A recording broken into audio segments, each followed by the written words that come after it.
네, 먼저 국민의례부터 하겠습니다. 국기에 대하여 경례.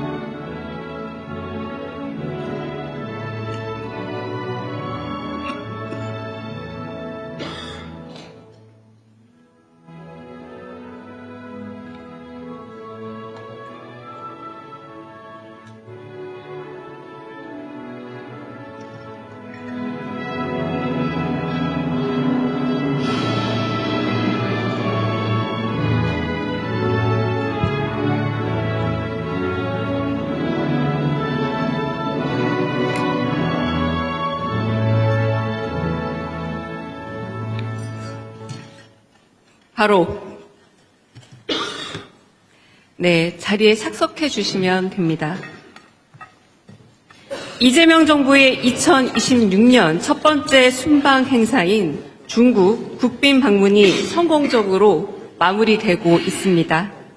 이번 순방에 많은 지지와 관심을 보내주신 국민 여러분께, 그리고 이 자리에 함께하고 계신 언론인 여러분들께 감사 말씀 드립니다. 덕분입니다. 그럼 이재명 대통령님의 인사 말씀 듣겠습니다.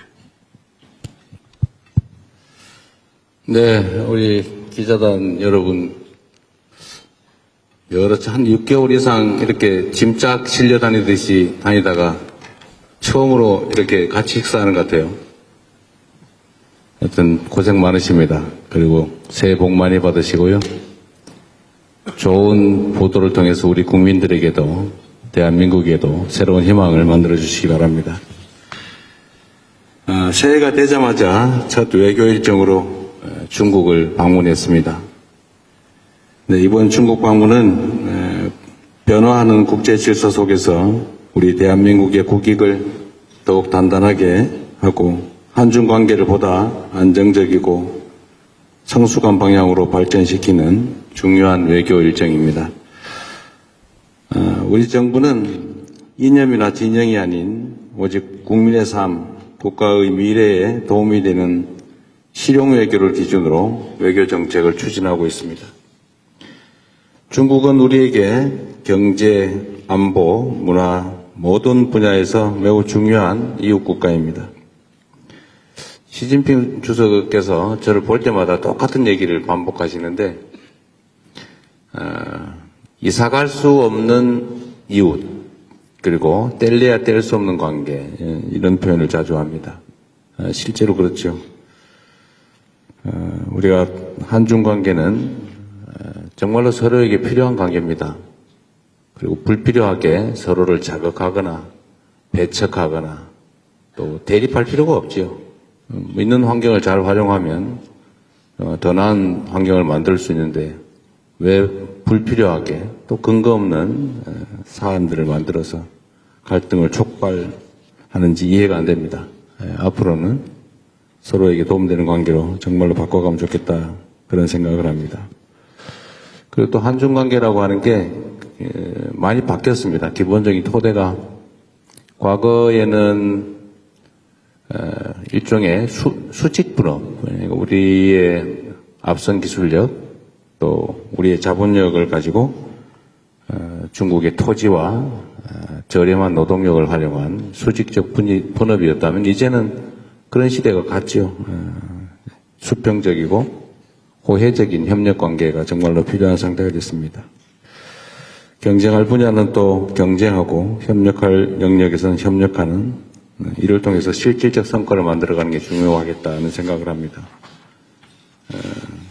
협력적 경쟁 또는 경쟁적 협력이 필요한 게 아닌가 싶습니다. 특히 경제협력 분야에서 안정적인 관리, 특히 최근에 문제되는 공급망 협력, 또 한반도 평화와 영내 안정 문제에 대해서 방문 기간 동안에 진지하고 책임 있는 대화가 이루어졌습니다. 대한민국 정부는 한중 관계가 또 어느 한쪽으로 치우치거나 또는 감정에 좌우되지 않도록 상호 존중하고 또 각자 국익을 중심에 두는 원칙 위에서 관리해 나갈 생각입니다. 그리고 동시에 미국, 일본, 아세안, 유럽 등 주요 파트너 국가들과의 관계도 균형 있게 발전시키고 이를 통해서 대한민국 외교의 지평을 넓혀가겠습니다. 언론인 여러분께서 국민의 눈과 귀가 되어주시는 만큼 우리 정부는 외교의 과정과 성과를 가능한 한 투명하게 설명드리려고 합니다. 또 국민들께서 이해하실 수 있도록 소통하는 데 최선을 다할 것입니다. 이번 순방과 관련해서 궁금하신 점 또 지적하신 부분이 있으시면 시간은 저는 상관없는데 이러한 말씀이 있으면 해주시기 바랍니다. 네, 정말 고생 많으셨어요. 이번에도 좀 여유 있게 일정을 좀 잡아보자고 했는데 겨우 몇 시간 정도 할애한 것 같습니다. 앞으로는 우리 일정팀들이 조금 더 여유 있게 해주면 좋겠어요. 저도 못 살겠어요. 너무 힘들어서. 겨우 저도 한나절 정도 시간이 확보됐던 것 같습니다. 어쨌든 이번 방중은 생각보다 더 많은 진전들이 있었던 것 같습니다. 교감도 많이 이루어졌던 것 같고 또 여러 예를 들면 대립할 수 있는 사안들에 대해서도 아주 원만하게 해소할 수 있는 길을 찾아냈던 것 같습니다. 질문이 있으시면 제가 가능하면 짧게 하려고 노력하는데 그게 잘 안 돼요. 저도 하고 싶은 말이 있기 때문에. 자주 말씀드리지만 기자 간담회라고 하는 게 경찰서 유치장에 취조하는 일은 아니어서 저도 설명을 하다 보니까 길어지고 있는데 또 이를 통해서 우리 국민들께서 직접 이 장면을 보시고 또 들으시면서 판단할 수 있는 여지를 또 갖게 되는 거니까 여러분도 이해를 해주시길 부탁드립니다. 자, 고맙습니다. 네, 말씀 감사합니다. 네. 언론인 여러분 박수 치면은 무슨 내기라는 소리 듣는 거 아시죠? 그 박수 안 치셔도 됩니다. 네, 네 고맙습니다. 네. 네, 박수가 습관적인데. 다음으로 이제 순방 기자단과 대통령님과의 자유로운 질의응답 시간 갖겠습니다. 네. 저희 평소 하는 대로 질문 있으신 분들 손 들어주시면 제가 인지 가능한 대로 바로 마이크 드리겠습니다. 가장 먼저 손 들어주신 옆자리에 앉아 계시죠? 연합뉴스 임형섭 기자님 질문 먼저 받아보겠습니다. 여기 마이크, 이걸로 쓰셔야 됩니다. 네, 여기 마이크가 있는 걸 그랬어요. 대통령님 새해 복 많이 받으십시오. 연초부터 정상회의 일정 고생 많으십니다. 저는 좀 전에 이번 방중에서 생각보다 진전이 있다고 말씀을 하셨는데, 문화교류 관련, 민간교류 관련 문화교류, 그 중에서도 한한령 문제를 좀 여쭤보고 싶습니다. 그동안 한한령 때문에 사실상 양국의 문화교류에 많은 제약이 있어 왔는데요. 이번 정상회담을 계기로 조금 이 부분에 개선될 조짐을 좀 느끼셨는지, 그리고 우리 국민들이 구체적으로 어느 시기 정도가 되면 좀 가시적인 성과를 조금 볼 수 있을 걸로 기대하고 계신지 이 부분 질문 드리겠습니다. 네, 이게 꽤 오래된 의제여서 사실 중국 정부는 한한령은 없다라고 계속 말해왔죠. 그런데 이번에는 좀 표현이 다른 점들이 있었습니다. 석자 얼음이 한꺼번에 언 것도 아닌데 또 한꺼번에 다 녹겠냐. 또 과일은 때가 되면 익어서 떨어진다. 이렇게 직접 시 주석께서 말씀하셨는데 그게 정확한 표현인 것 같습니다. 이제 그렇게 노력하겠다. 근데 어떻게 갑자기 바뀌면 없다고 한 게 있는 게 되잖아요. 그런 점들을 서로 이해해 줄 필요가 있겠다는 생각이 듭니다.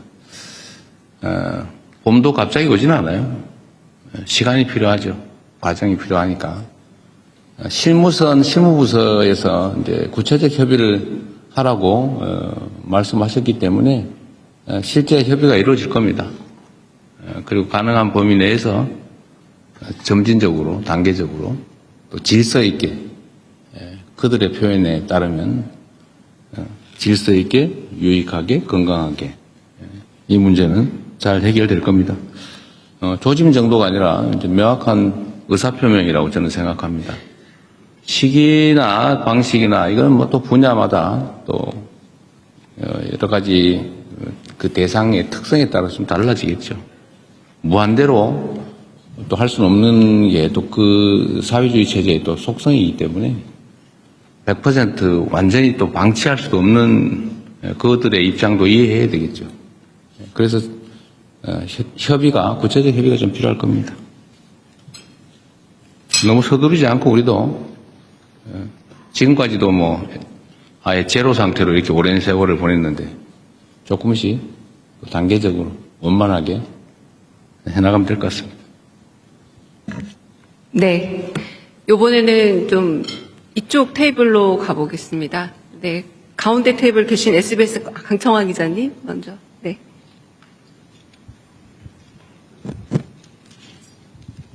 예, SBS 강청환 기자라고 합니다. 대통령 고생 많으셨습니다. 그리고 한중 정상회담에서 시진핑 주석께서 하신 말이 그 역사의 올바른 편에 서서 전략적 선택을 해야 한다라고 모두 발언에서 발언을 했는데 역사의 올바른 편이라는 말이 이제 중국에서 자주 쓰는 표현이긴 한데 최근에 이제 뭐 베네수엘라 사태라든지 중일 갈등도 심화되고 있고 이런 부분이 있어서 좀 그 의미하는 바가 있지 않나, 좀 시사하는 바가 있지 않나 하는 의도가 있는 발언이 아닌가라는 생각이 좀 들었는데 대통령께서는 좀 어떻게 들으셨고 또 회담에서는 또 그 관련된 어떤 이야기가 좀 나왔는지 여쭙고 싶습니다. 저는 그 말씀을 공자 말씀으로 들었죠. 착하게 잘 살자. 뭐 그런 의미로 저는 이해했습니다. 뭐 특정한 의미를 부여하고 싶은 의도가 있는지는 모르겠는데 우리가 역사적으로 바른 편에 서기 위해서 노력해야 되는 거 맞지요. 그냥 뭐 그걸 특정 사안에 염두에 둔 것이라면 저로서야 뭐 특별히 또 거기 반응할 필요를 못 느꼈습니다. 그냥 공자 말씀이라서 그렇구나 이렇게 생각했습니다. 뭐 정상회담이라고 하는 게 대화라고 하는 게 그런 거죠. 이게 사담을 나누는 게 아니니까 각자가 하고 싶은 이야기를 하는 겁니다. 더군다나 공개석상에서 하는 얘기는 그냥 액면 그대로 받아들여주면 좋죠. 저도 저의 할 얘기를 했을 뿐이니까요. 그리고 뭐 내밀한 얘기들은 또 비공개 석상에서 하게 되는데 그 자리에서도 제가 이렇게 말씀을 드렸습니다.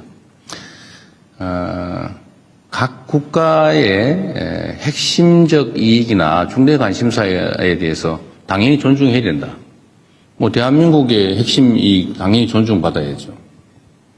핵잠수함 문제 같은 그런 거 아니겠습니까? 또 중대 관심사에 대해서 존중받아야죠. 우리는 일본과의 관계도 또 중국과의 관계만큼 중요하죠. 그리고 제가 이 얘기도 명확하게 했습니다. 중국의 시진핑 주석은 중국의 국가적 이익을 위해서 최선을 다하고 대한민국 대통령 이재명은 대한민국 국익을 위해서 최선을 다하는 것 아니겠냐. 그러면서도 서로 필요한 부분에서 또 타협하고 조정해 나가는 것이 국가 간 관계다. 뭐 이렇게 직접 내가 말씀드렸죠. 각자가 해야 될 이야기를 하는 자리다. 이렇게 생각해 주면 되겠습니다. 네. 다른 질문 또 받아보겠습니다. 앞쪽 테이블, 이번에는 좀 제일 뒤쪽 테이블로 가볼까요? 9번 테이블이 저한테 가장 멀 것 같은데, 네. 한국일보 이성택 기자님? 네. 제일 멀리 계십니다. 네. 예, 대통령님 안녕하십니까. 새해 복 많이 받으십시오. 한국일보 이성택 기자입니다. 이번에 여러 가지 방중 성과가 있었다라는 평가가 나오고 있는데요. 그 중에서 이제 한반도 평화 안정 관련해가지고 중국이 건설적인 역할을 하는 것으로 이렇게 확인된 부분이 성과로 좀 꼽히고 있습니다. 그리고 이제 이 과정에서 한중이 평화 구축을 위한 창의적 방안을 지속적으로 모색하겠다 이런 결론이 좀 도출됐는데요. 어떤 창의적 방안을 좀 생각하고 계신지 그게 또 한 가지 궁금하고요. 또 이거 연관된 질문인데 이번에 한중 정상회담 결과에서 한반도 비핵화 관련해서는 언급이 나오지가 않았습니다. 그래서 이걸 두고서 오히려 그 북한을 대화의 장으로 이끌기 위한 전략이라는 평가도 있고 아니면은 중국의 한반도 비핵화 의지가 후퇴됐다 이런 상반된 평가도 있는데요. 그 비핵화가 공식적으로 거론되지 않은 이유 그리고 두 정상께서 한반도 비핵화 관련해 가지고 어떤 인식을 좀 모으셨는지 들어보고 싶습니다. 정상 간의 대화의 가장 중요한 부분은 구체적 사안에 대한 해법 이런 것도 있겠지만 더 중요한 거는 신뢰죠. 시 주석께서도 그런 말씀을 하시더군요. 말은 쉽게 할 수 있다. 행동은 쉽지 않다. 제가 그거 자주 하는 얘기이기도 하죠. 말이야 누가 못합니까? 다리라도 따다 줄 수 있지만 결국은 신뢰는 그렇게 쉽게 말로 확보할 수 있는 게 아니다. 한중 관계의 가장 기본적인 과제는 신뢰 회복이라고 생각해요. 정말로 상대 국가를 또 상대 국가 국민들을 인정하고 존중하느냐. 막 혐오하고 증오하면서 무슨 대화가 되겠습니까? 거래야 있을 수 있겠지만, 거래는 누구나 할 수 있죠. 그러니까 대화하고 소통하고 서로 존중하면서 쌍방이 모두 도움되는 일을 찾아가는 것은 그렇게 쉬운 일은 또 아닙니다. 국가 간 관계라고 하는 것도 차이가 있지요. 다른 점도 있고 서로 마음에 안 드는 점도 있고 또 공통의 과제도 있고 또 서로 함께 좋아하는 점도 있겠죠. 그러나 그 차이들은 좀 줄여나가고 또 갈등적 요소는 또 최소화하고 이해하려고 노력하고 또 상대의 입장을 존중하고 또 공통으로 추구하는 가치들에 대해서는 또 함께 힘써 노력하고 또 이러다 보면 관계는 개선이 되겠죠. 큰 방향이 어긋나는 쪽으로 가느냐 또 함께하는 쪽으로 가느냐 이 방향이 중요하지 않습니까? 그 방향에서 제일 크게 영향을 미치는 것은 결국 정상 간의 신뢰 그리고 아주 근본적으로는 각국 국민들의 마인드겠죠. 싫어하는 마인드를 갖느냐 아니면 공감하고 존중하는 마인드를 갖느냐 중요합니다. 저는 한국과 중국이 정말로 떨어질 수 없는 이웃이고 우리 입장에서 보면 중국은 세계 최대 거대한 시장이죠. 좀 무한한 가능성을 가진 땅입니다. 거기를 왜 우리가 배척합니까? 거기를 빼놓고 뭐하러 저기 멀리 가서 고생합니까? 물론 먼 곳도 버릴 것은 아니지만 가까운 곳에 저 거대한 가능성 잠재력을 방치하거나 아니면 심지어 배척할 필요는 없죠. 국가 지도자가 그런 행태를 보이면 국민들이 고생하지 않습니까? 기업들이 고생하죠. 그래서 이번 정상회담에서는 한중 간의 신뢰 회복, 또 한국과 중국 국민들 간의 우호적 인식, 공감을 좀 확대하는 데 중점을 뒀다는 말씀을 드리고 그 점에서는 매우 큰 성과가 있었다고 생각합니다. 당연히 한반도를 중심으로 한 평화와 안정은 중요한 의제이죠. 당연히 아주 긴 시간 깊이 있는 논의를 했습니다. 그러나 이게 우리가 있는 얘기를 모두 대외적으로 공개를 하는 게 바람직할 때도 있고 또 그게 불필요한 오해를 낳을 수도 있거나 이렇기 때문에 일부만 얘기하는 겁니다. 한반도 평화와 안정이 중국에게도 매우 중요한 관심사라는 점은 당연히 공감했습니다. 우리 대한민국 입장에서도 국가 존속의 문제, 또 대한민국 성장 발전에 크게 영향을 미치는 중요 의제인 건 또 명백하죠. 제가 중국 측에 요청을 한 게 있습니다. 북한의 핵 문제를 포함해서 한반도의 이 문제에 대해서 좀 중재 역할을 좀 해주면 좋겠다.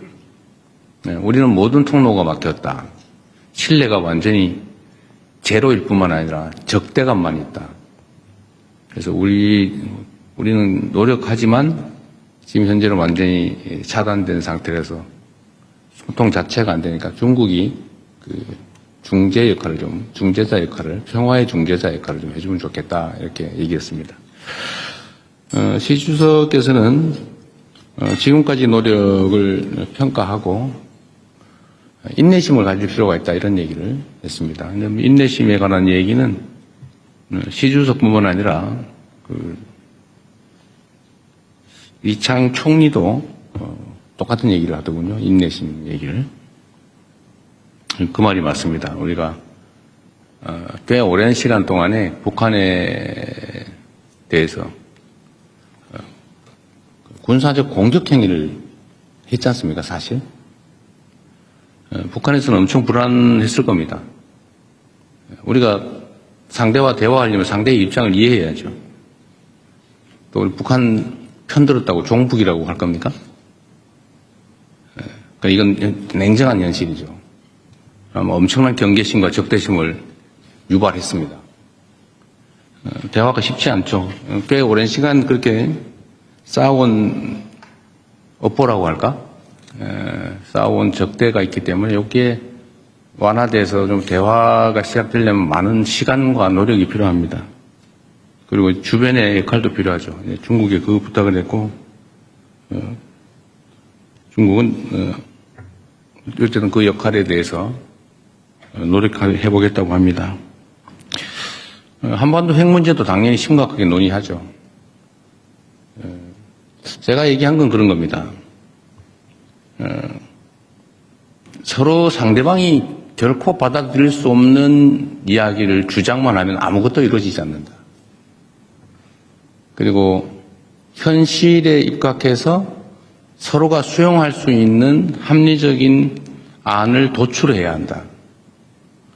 주변 국가든 북측이든 우리 한국이든 다 수용할 수 있는 방안을 찾아내야 된다. 그래서 하나의 공감할 수 있는 사안은 있죠. 예를 들면 북측 입장에서는 체제 안전, 그리고 여기에 미국의 역할이 중요하다. 이거 중국 최고 지도자 모두가 똑같이 얘기하는 겁니다. 뭐 우리도 알고 있죠. 북미 관계가 중요하고 또 북측 입장에서는 여기서는 체제 안전의 문제가 제일 중요하다. 뭐 모두 알고 있는 사실입니다. 여기서 제가 좀 추가로 얘기한 거는 이런 거죠. 지금 이 상황이 계속 방치되는 것 자체가 동북아 또는 전 세계의 손해다. 어떤 손해냐? 끊임없이 핵무기는 추가 생산되고 있다. 끊임없이 대륙간 탄도 미사일 기술은 개선되고 있다. 체제 유지에, 체제 보호에 필요한 만큼의 생산이 이루어진 다음에 추가 생산되는 핵무기는 아마 국경 밖으로 유출될 가능성이 높아진다.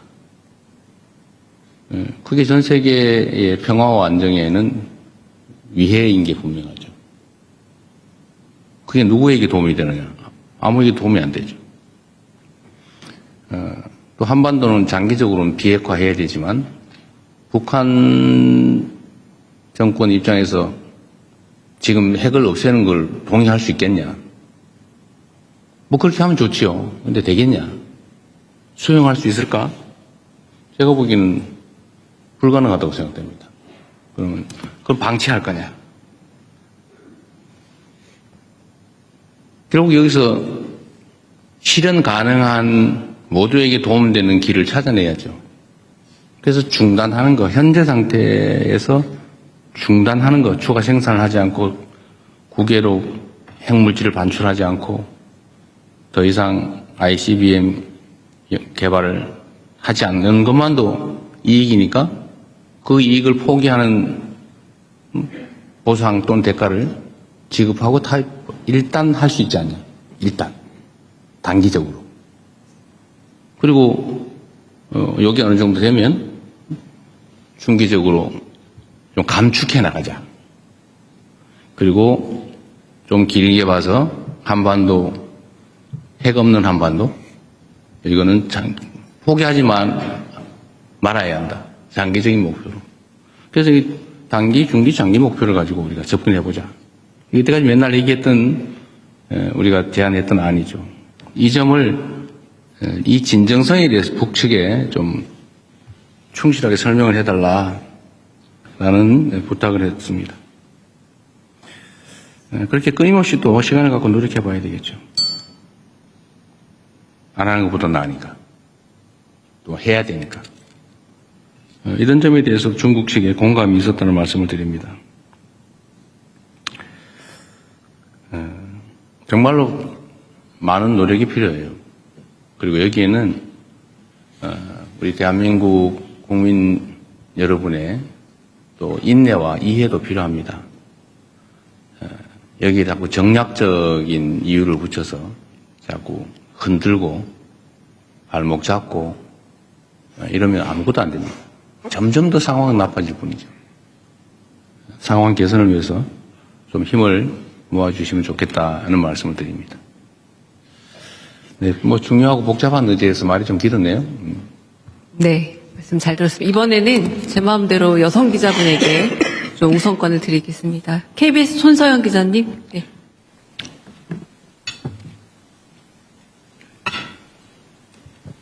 네, 대통령님 일정 소화하시느라 고생 많으셨습니다. KBS 손서영입니다. 어제도 말씀하셨고 이제 양국 우호 증진을 설명하시면서 좀 혐중 혐한 정서를 해소하는 문제의 중요성을 말씀하셨는데요. 중국 측 시주석이나 이제 고위 인사들과 만나시면서 중국 측도 이런 문제에 대한 우려를 좀 표명했는지 그런 점들이 좀 궁금하고요.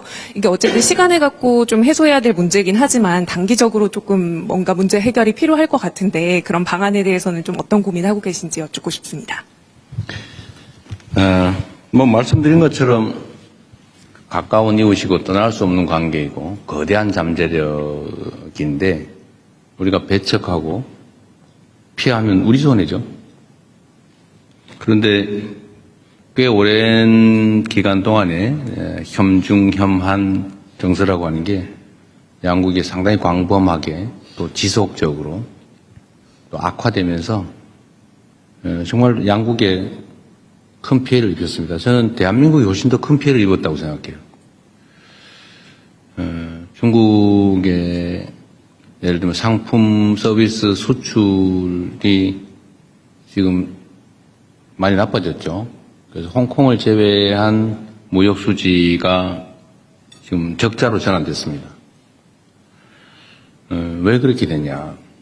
뭐 중국 사람들 입장에서 한국 상품 보면 싫은 거죠. 원래도 그렇잖아요. 한국 상품이나 문화가 좋으면 막 화장품도 사고 싶고 물건도 사고 싶고 놀러도 가고 싶고 그런 건데 자꾸 싫어하니까 주변에서 또 싫은 감정이 드니까 그럼 나빠지죠. 대한민국도 마찬가지죠. 그래서 이게 계속 악순환이었는데 이 점을 개선해야 된다라는 점에 뭐 저나 또는 중국 국가 지도자 모두가 동의했어요. 어떻게 개선할 거냐. 제가 근거 없고 불필요한 혐중 조장, 혐오 조장 이건 없어야 되겠다. 무슨 부정선거를 중국이 뭐 어쩌고 이런 정신 나간 소리를 해서 그 감정을 상하게 하면 되겠습니까? 근거도 없고 불필요하죠. 그래서 제가 국무회에서도 여러 차례 지적하고 또 명백한 허위 주장이나 행동에 대해서 엄격한 제재를 가하고 있고 또 이것 때문에 사실 많이 줄어들긴 했고 이 점에 대해서 중국 정부나 중국 국민들이 많이 또 알게 되면서 호감도가 많이 개선된 것 같습니다. 앞으로도 계속 혐중 혐한을 조장하거나 또 선동하거나 이런 데에 대해서는 우리가 억제를 위한 노력을 계속해야 되겠습니다. 중국 측에도 제가 그런 얘기를 했죠. 대한민국이 협중 선동을 하는 뭔가 근거 비슷한 거, 이런 게 좀 최소화돼야 된다. 증표가 필요하다. 그게 소위 문화 콘텐츠 진출 제한 같은 거다.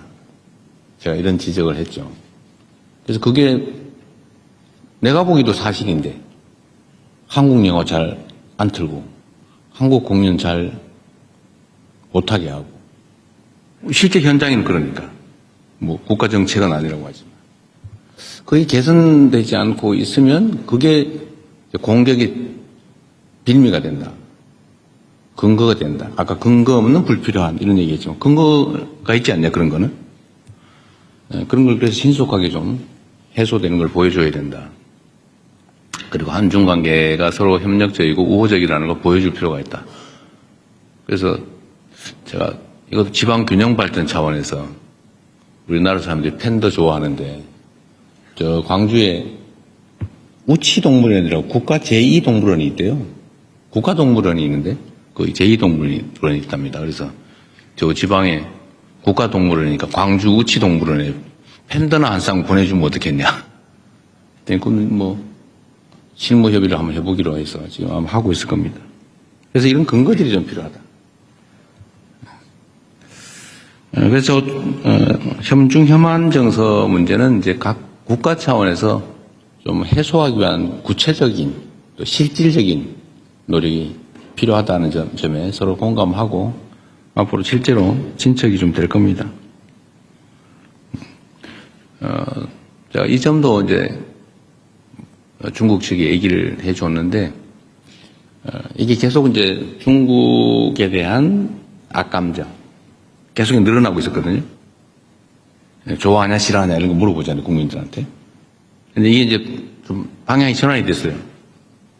작년 아마 제가 취임한 이후부터 좀 전환이 되는 것 같습니다. 이게 아마 여러분도 보셨을 텐데 여론조사상으로 중국에 대한 국가 인식이 개선이 됐어요. 중국 국민들에 대한 그 인식도 많이 또 개선됐다고 합니다. 다행스럽죠. 이제 방향을 좀 바꿨으니까 많이 개선되지 않을까 싶고 좀 가속도를 붙여야 되겠다는 생각하고 있습니다. 여러분도 좀 도와주시기 바랍니다. 네, 다음 질문 또 받겠습니다. 여기 좀 안간 또 저쪽으로 좀 한번 가보겠습니다. 네, 동아일보 박훈상 기자님. 네.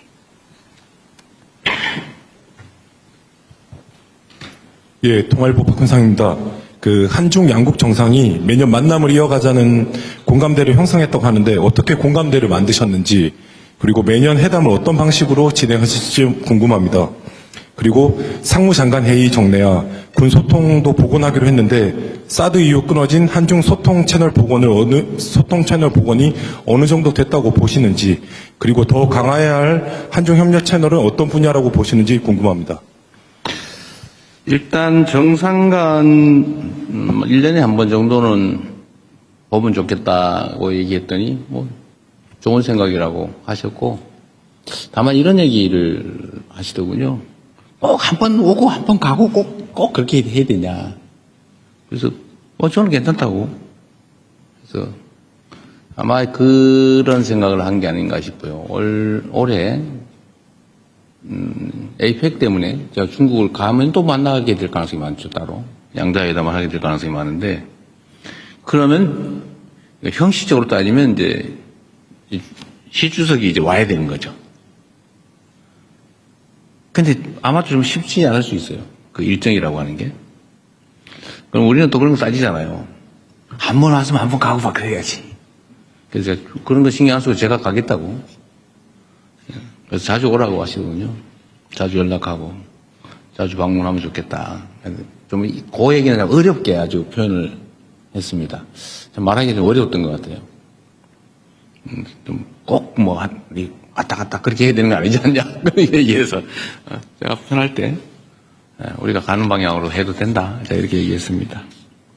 가급적이면 1년에 한 번 이상은 한번 직접 만날 생각입니다. 고위급 대화도 계속 이제 확대해야죠. 다른 분야는 뭐 외교 분야든 통상 분야, 산업 분야 또는 학술 분야, 뭐 지방 정부 차원 뭐 이런 거 있는데 정당 간 대화도 좀 실제로 하자는 얘기를 했고 또 필요하면 군사 분야 이 분야도 좀 대화 격을 좀 높일 필요가 있겠다. 그리고 저는 이제 그 얘기도 했죠. 대화도 대화인데 실질적인 협력을 좀 하자. 특히 이제 수색 구조 합동 훈련 같은 건 좀 필요하거든요. 서해상에서. 이게 갑자기 대형 해난 사고가 발생할 수 있는데, 예를 들면 경계 지점에 애매모호하면 좀 그렇잖아요. 그럴 경우에 그런 거 따지지 말고 양국 해군이 합동으로 수색 구조는 할 수 있게 평소에 좀 훈련해 놓는 게 좋겠다. 인도적 차원에서. 그 얘기는 답을 못 들었어요. 어쨌든 우리 입장에서는 각 분야에 또 각 급별로 대화를 좀 확대하다는 입장이고 중국 측도 그 점에 대해서는 공감이 있었습니다. 최대한 많이 소통할 필요가 있겠다 생각합니다. 네. 네, 다음 질문은 좀 뒤쪽 테이블로 넘어가겠습니다. 제가 이제 잘 안 손이 보이기. 왜 많습니까? 네, 제가 잘 안 보이기 시작하는데 그냥 짚겠습니다. 빨리빨리 하세요, 그냥. 네, 한재영 기자님. 다음에 저 뒤쪽으로 가겠습니다. 죄송합니다. 가능하면 여성들한테 기회를 많이 주세요. 알겠습니다. 너무 비중이 안 맞아요. 네, 안녕하십니까. 저 한국경제신문 한재영입니다. 그 중국 정부가 어제 일본으로 향하는 이중용도 물자에 대해서 수출 통제 조치를 발표를 했습니다. 이제 다카이치 일본 총리의 최근 이제 대만 관련 발언을 이제 문제를 삼은 것으로 보이는데요. 이 지정학적 기반의 정치 갈등이 이제 경제 통상 영역으로 좀 확산이 되는 것으로 보입니다. 우리나라도 연관이 간접적으로 있을 수도 있다고 보는데요. 중국의 이번 조치를 대통령께서는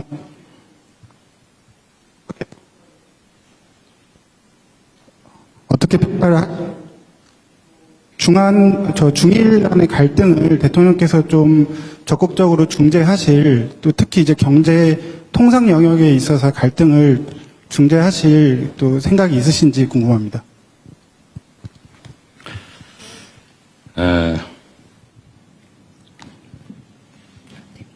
어른들도 뭔가 실제 이유가 있어서 다툴 때 옆에 끼어들면은 양쪽으로부터 미움받는 수가 있는데 상황을 잘 보고 정말 우리의 역할이 필요할 때, 또 실효적일 때, 의미 있을 때 하겠지만 지금은 우리가 할 수 있는 게 매우 제한적으로 보여집니다. 나설 때 나서야지 안 나설 때 나서면 별로 도움이 안 될 수도 있어요. 자, 때가 되면 또 상황이 되면 또 할 수 있는 역할을 찾아보겠습니다. 수출 통제 관련된 보도는 저도 어제 봤는데 이 동북아시아의 평화와 안정 또 연대와 협력은 매우 중요하죠. 또 한편으로 우리는 안타까운 역사를 가지고 있습니다. 또 그 안타까운 역사 때문에 우려도 많지요. 역사적 경험이라고 하니 그렇지 않습니까? 그래서 이 지금 문제된 수출 통제 문제는 매우 복합적이고 뿌리가 깊죠. 그래서 그냥 하나의 현상처럼 보이지만 그 현상만으로는 설명할 수 없는 매우 복잡한 문제입니다.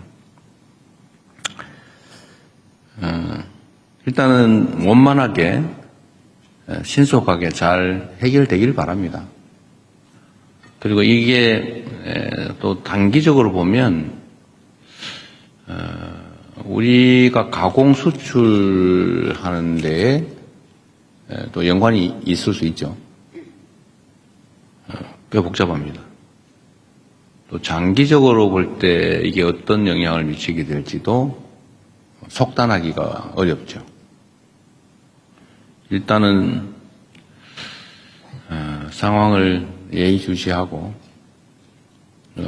우리가 어떤 상황을 직면하게 될지 이 점에 대해서 면밀하게 점검하는 그런 단계다. 구체적으로 여기에 대해서 이렇게 하겠다 저렇게 하겠다 말하기가 좀 쉽지 않은 상황입니다. 잘 해결되기를 바란다는 말씀 드리는 걸로 일단은 넘어가겠습니다. 네. 이번에 여성 기자분, 네. 장윤선 기자님, 네. 네, 대통령님 고생 많으십니다. 새해 복 많이 받으십시오. 네, 질문 드리겠습니다. 길거리 중계하다가 제재당했다는 소문이 있던데. 네, 맞습니까? 그 소문이 거기까지 갔습니다. 네, 별걸 다 제재. 듣고 있어요. 네, 사실 인민대회당에서 시진핑 주석과 셀카를 찍으신 세계 네. 최초의 정상이 아닌가라는 생각이 좀 듭니다. 대통령께 여쭙고 싶은 것은 좀 정치적 상상력과 관련된 것인데요.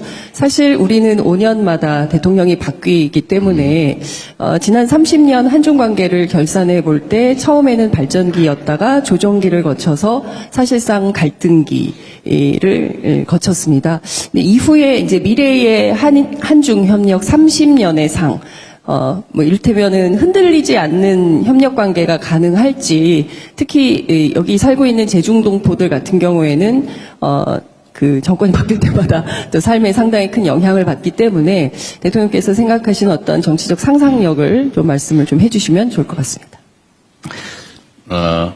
대한민국의 이 5년 단임제 이 점에 대해서 사실은 중국도 관심을 보이기도 했어요. 어떤 거냐면 지속성을 담보할 수 있냐, 뭐 그런 얘기예요. 사실 그 말도 일리가 있죠. 앞으로 어떻게 될지 어떻게 아냐, 뭐 그런 거예요. 이게 일본도 사실은 일당이 계속 집권을 하고 있죠. 우리 주변 국가들을 보면 거의 대부분 그래요. 근데 우리는 어쨌든 5년 단임제인데 과거에는 그런 진폭이 그렇게 크지는 않았던 것 같습니다. 예를 들면 뭐 김대중, 뭐 김영삼, 노태우 뭐 이렇게 쭉 흘러온 그 과정들을 보면 그렇게 진폭이, 특히 대외 관계에서는 진폭이 크지 않았던 것 같아요. 그런데 최근에 전체적으로 진폭이 커졌는데 대외 관계에서 이 상상 이상의 급변이 있었던 겁니다. 황당무계했을 거예요, 주변에서. 이제는 어떻게 믿지? 지금 얘기를 잘하면 나중에는 어떻게 될지 어떻게 믿나? 뭐 이렇게 된 것 같습니다. 미국에 똑같은 현상이 있다고 제가 들었거든요. 미국도 대외 정책 분야는 민주당이 집권하든 공화당이 집권하든 큰 변화가 없다. 그리고 외교 안보 분야에 관한 한 큰 차이가 없다. 어느 당이 집권하든. 근데 최근에는 엄청나게 다르다고 해요. 우리는 가장 최근의 경험으로는 완전히 천당과 지옥을 왔다 갔다 해버려가지고 뿌리끝이 흔들려 버린 거죠. 대외 정책이. 특히 이 동북아 부분은 그런 것 같아요. 더 심한 것 같습니다. 이 점에 대한 우려가 있는 건 사실이에요. 이번에 우리가 한중 관계 개선에 이제 양자가 정말 일치된 생각을 가지고 있고 또 그러기 위해서 실제로 노력하는 거죠. 중국 입장에서도 한국의 존재가 정말 중요하거든요. 그런데 한국이 이게 보니까 어느 날은 토끼였다가 어느 날은 갑자기 이리가 되었다가 막 이래버리면 불편하잖아요. 그렇게 지속적인 정책 결정하기 어렵죠. 그러면 어떡하겠어요? 할 수 없지. 운명이죠. 그래서 제가 이 점에 대해서 이렇게 얘기를 했습니다. 물론 그런 불안정함 때문에 정책 결정이나 국가 간 관계를 수립하는데 참 어려움이 있는 건 이해한다. 그러나 특히 한반도 평화에 관한 문제라면 지금이 기회다. 그런 면에서. 그리고 그거를 제도화하면 된다. 쉽게 뒤집지 못하게 제도화하면 된다.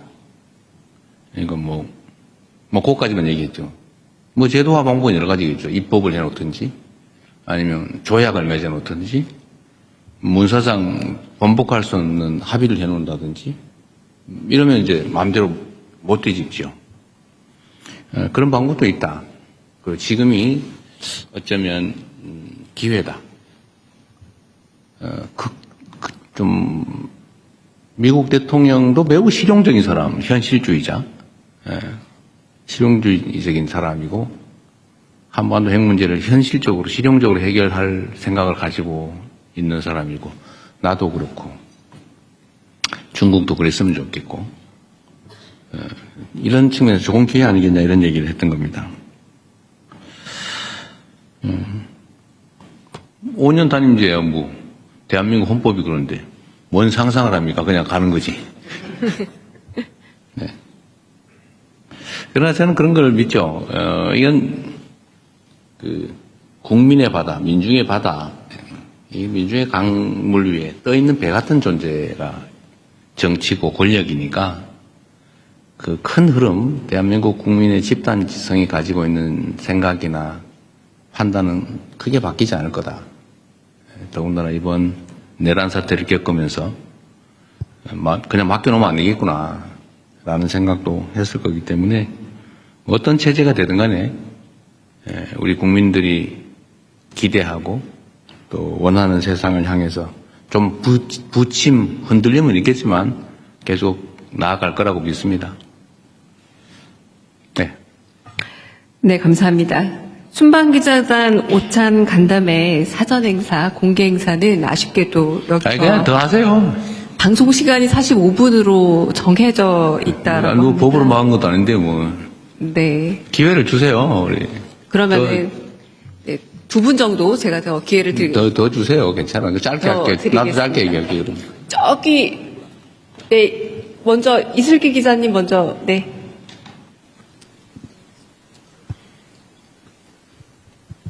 대통령님 질문 드릴 기회 주셔서 감사합니다. 저 조선비즈 이슬기 기자입니다.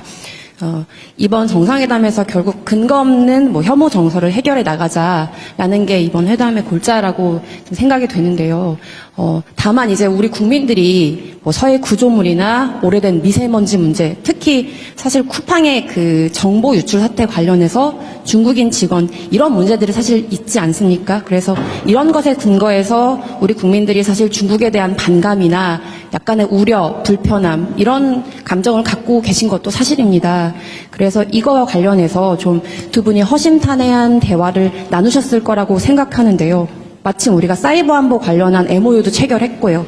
그래서 이런 부분에 대해서 중국이 나름의 배경을 좀 알고 있는지 두 분이 좀 어떤 대화 나누셨는지 여쭙고 싶습니다.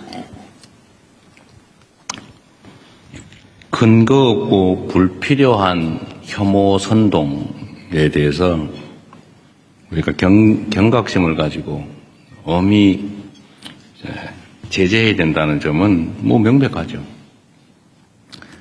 쿠팡의 그 범죄 행위자가 중국 사람이다. 어쩌라고요? 일본 사람이면 그러면 그때부터 일본 사람 미워할 겁니까?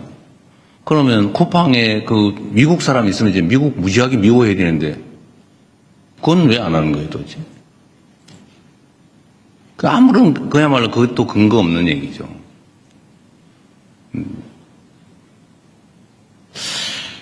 미세먼지 문제는 사실 우리 국민들께서는 좀 잊어버리고 있었을 가능성이 꽤 있죠. 예를 들어 한참 심할 때 이게 중국 발이냐 아니면 어디 발이냐 몇 %가 중국 거냐 가지고 막 싸우고 그랬잖아요. 저도 누구하고 싸웠던 기억이 있는데 방송에서.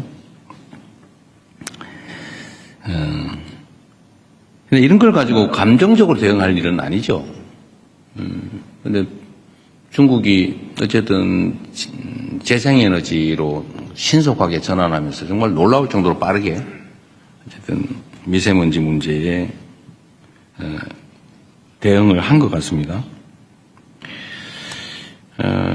이건 뭐 제가 그냥 기억나서 우리 이 상하이시 시장이 환경부 장관을 했고 또 환경공학자고 제가 이제 자료를 보다 보니까 그리고 젊은 나이에 북경시장을 했어요. 그리고 지금 상해시장을 하고 있는데 북경시장을 하면서 이 북경의 환경 문제, 이 미세먼지 문제를 어쨌든 아주 강력한 드라이브를 걸어가지고 짧은 시간에 엄청난 개선을 이뤄낸 겁니다. 그리고 그런 점에서 실력자죠. 능력자인데 그 얘기를 제가 칭찬하다 보니까 그 얘기를 하게 된 거예요. 그냥 뭐 이게 무슨 한중 혐오 정서의 원인이라서 한 얘기는 아니고 서해 문제 가지고도 이렇게 뭐 이상하게 또 왜곡해서 뭐 서해를 뭐 상납을 했느니 이런 이상한 또 주장하는 사람이 있는 것 같은데 이 서해 구조물 문제는 사실은 서해에 이제 각자의 고유 수역이 있고 그 중간쯤에 공동 관리 수역이 있어요. 근데 공동 관리 수역을 사실은 이제 선을 그어가지고 관할을 나눠버리면 깔끔한데 그 중간을 공동 관리로 남겨놓은 겁니다. 이제 이거를 선을 그어버리면 제일 깨끗해요, 우리 입장에서. 근데 그 공동 수역 중에서 중국 쪽 경계에 붙여서 살짝 넘어온 거예요. 이 중간에 뭐 와가지고, 아니면 그 중간에서 오른쪽으로 우리 쪽으로 와 있는 그런 게 아니고, 위치가. 그 중국은 우리한테 그러는 거예요. 거기 들어온 물고기 있는 것도 아니고, 진짜 물고기다. 양식하는 거다. 회유하는 좀 양식장인데 뭘 그러냐.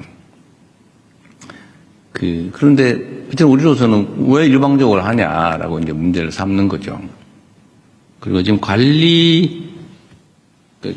양식장 시설이 2개 있다 그러고, 그걸 관리하는 시설이 또 있다고 그래요. 근데 관리하는 시설은, 그건 철수할게. 이래가지고 아마 옮기게 될 것 같아요. 일단 그건 옮기자. 그걸 자꾸 논란이 되니까. 그런데 우리 입장에서는 그냥 편하게 중간을 정확하게 그냥 그어버리자. 당신들 마음대로 써라. 그 안에서. 지금 그 얘기를 이제 실무적으로 하기로 한 거예요. 그럼 깔끔하잖아요.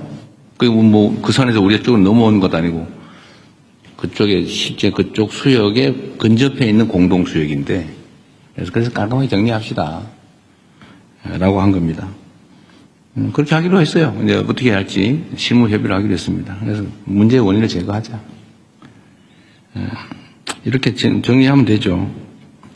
근거 없고 필요 없는, 불필요한, 이런 문제는 정말 우리 언론 여러분께서도 정리들을 가끔씩 한 번씩 해주세요.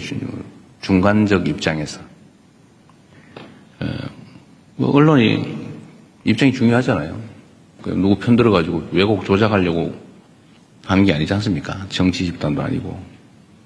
정치 집단이 그러는 거야 이해하지만.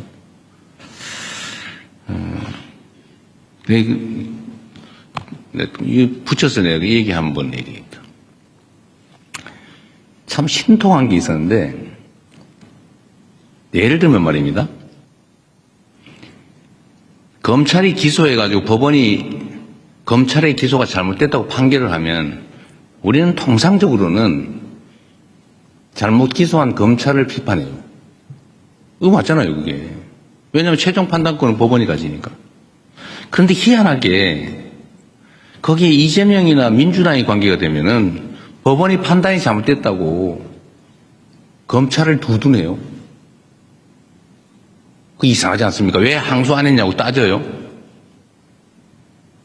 기소한 걸 잘 탓해야지. 왜 법원이 판결을 잘못했다고 항소해서 법원의 판결을 뒤집으라고 합니까? 이게 완전히 중립성을 벗어난 거죠. 기준이 정말 그때마다 달라요. 언제는 잘못 기소했다, 무리한 기소다. 원래 무죄 나면 무리한 기소라고 비평하는 거 아니에요? 무리한 기소? 항소하겠다면 혼내야지 오히려. 법원의 판결이 잘못된 게 아니면.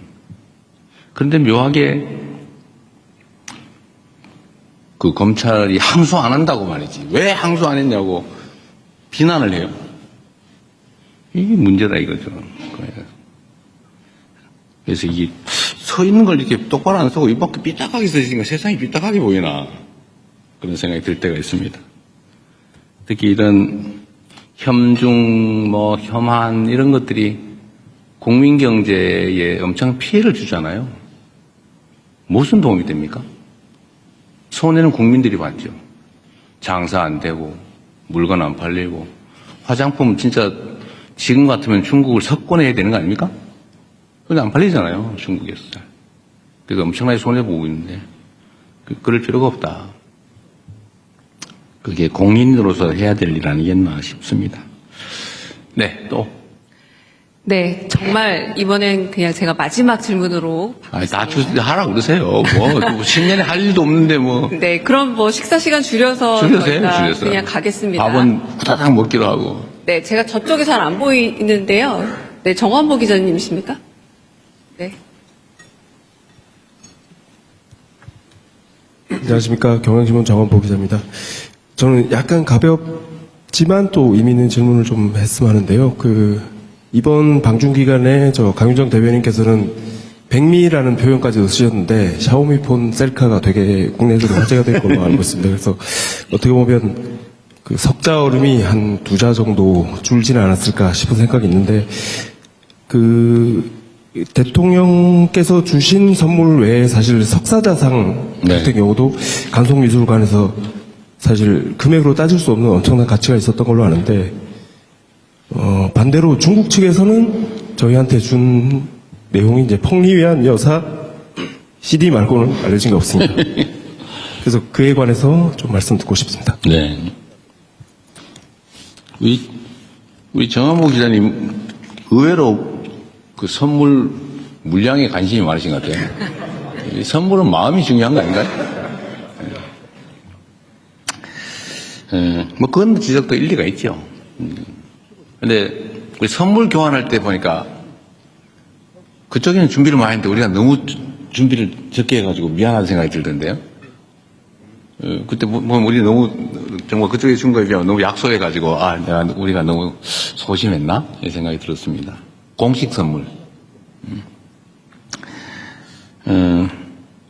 석사자상은 이 간송 선생이 일제 시대 때인가요? 그때 일본에서 매우 비싼 가격으로 샀다고 해요. 그리고 그분이 언젠가 중국에 돌려줘라라고 유언을 했다고 하더라고요. 그래서 그 간송미술관 측이 중국 측에 이렇게 돌려주려고 오랫동안 노력을 했다고 합니다. 노력을 했는데 그 절차가 잘 진행이 안 됐대요. 근데 마침 제가 그 얘기를 들어서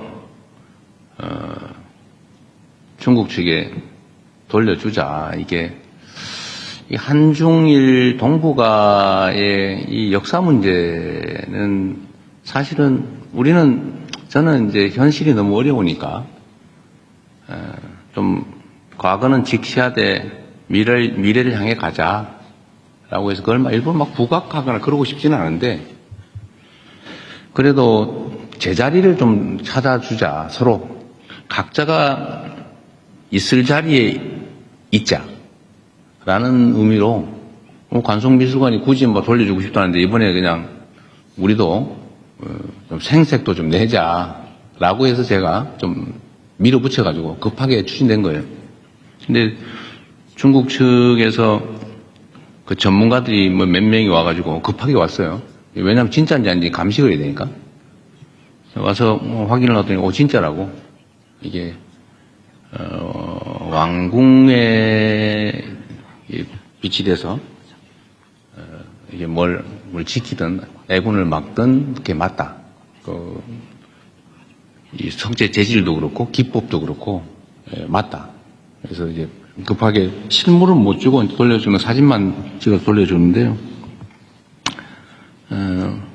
저는 이게 이제 각자 제자리에 라고 하는 걸 좀 상징적으로 보여주고 싶었죠. 중국도 중국이 우리한테 줄 거는 내가 보니 아무 사례가도 없더라고요. 뭐 있으면 그래서 푸바오라도 줘라. 제가 그렇게 한 겁니다. 푸바오라도 빌려줘라. 우리가 뭐 중국에서 우리 걸 뺏어간 건 또 뭐 가져간 거 없으니까 별로. 어쨌든 그런 의미였습니다. 각자 제자리에. 그 샤오미폰은 이거 가지고 또 왜 중국 물건 선전해 줬냐, 뭐 친중이냐 또 뭐 그런 사람 있는 것 같아요. 그 뭐 일부가 공연히 하는 소리고, 그 샤오미폰은 어쨌든 시 주석이 우리한테 선물로 줄 때 저한테 한 얘기도 있죠. 이거는 디스플레이는 한국산이다. 그리고 중국하고 이게 일종 협력의 산물이다. 한중 협력의 산물이다라고 하면서 약간 구기종을 준 거예요. 아마 신기종은 디스플레이를 한국산 안 쓴 것 같아요. 예, 그건 못 주고. 예, 그래서 한국산이 들어있는 약간 구기종 그 선물로 준 것 같습니다. 한중 협력하자. 예, 협력하면 좋지 않냐. 같이 물건 만들어서. 예, 이런 취지로 준 거죠. 그래서 거기에서 그리고 제가 또 약간 험한 농담을 해가지고. 예, 근데 기분 나빴을 수도 있는데, 그것도 잘 받아줬죠. 그래서 뭐 그 기억도 있고, 카메라가 좋대요, 그게 또. 근데 진짜로 제가 해보니까 카메라 성능이 많이 좋더라고요. 뭐 기왕이면 또 우리 셀카 하나 찍어놓으면 더 좋잖아요. 그래서 일부러 제가 개통해가지고 가지고 왔습니다. 기회 되면 한번 찍어놓으려고. 마침 기회가 돼서 찍었는데 내가 사진 찍는 그 장면을 또 누가 찍어가지고 잘 된 것 같아요. 재밌었습니다. 너무 물건 값에 너무 연연하지 말자. 우리 정 기자님. 그리고 참고로 제가 이거를 석사자상 이거를 중국 측에 무상으로 준 건데, 원래는 간송미술관 측이 자기들이 무상으로 주고 싶다고 했는데 그건 절차상 안 되고, 그래서 결국은 우리가 이제 국가가 양도받아서 중국에 이제 무상 기부를 한 거죠. 근데 간송미술관이 요새 돈이 없어가지고 난리라면서요? 뭐 어디서 보니까? 그런 데는 무상으로 정부에 준다고 그래서 제가 값을 쳐서 다 주면 돈이 너무 많을 것 같으니까 조금이라도 줘라. 주는 걸 검토해라. 라고 지금 시켜놓은 상태입니다.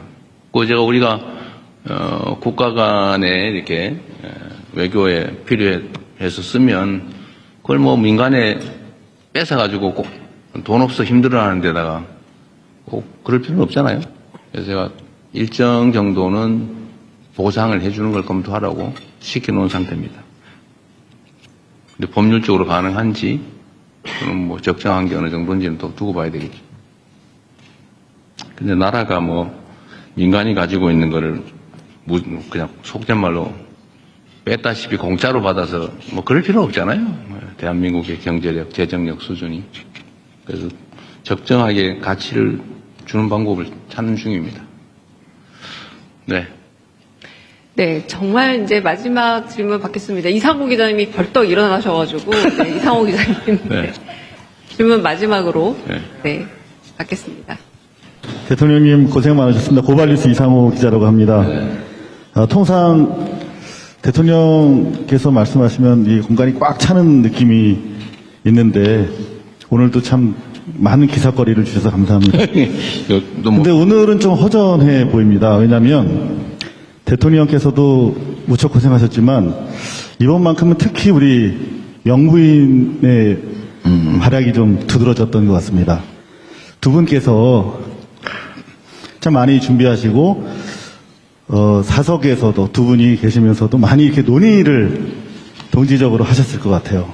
서로 조언도 많이 하시고 특히 이번 중국으로 향발하시면서 둘이 타심도 하고 자 우리가 한번 둘이 이렇게 한번 분위기를 만들어보자. 서로 이렇게 팀워크를 짜면서 나눴던 이야기 뭐 불편하시면 안 하셔도 되고요. 부탁드리겠습니다. 그런 거 없습니다. 우리는 그렇게 심각하게 살지 않습니다. 지금은 무슨 K-뷰티 행사가 있다고 하더라고요.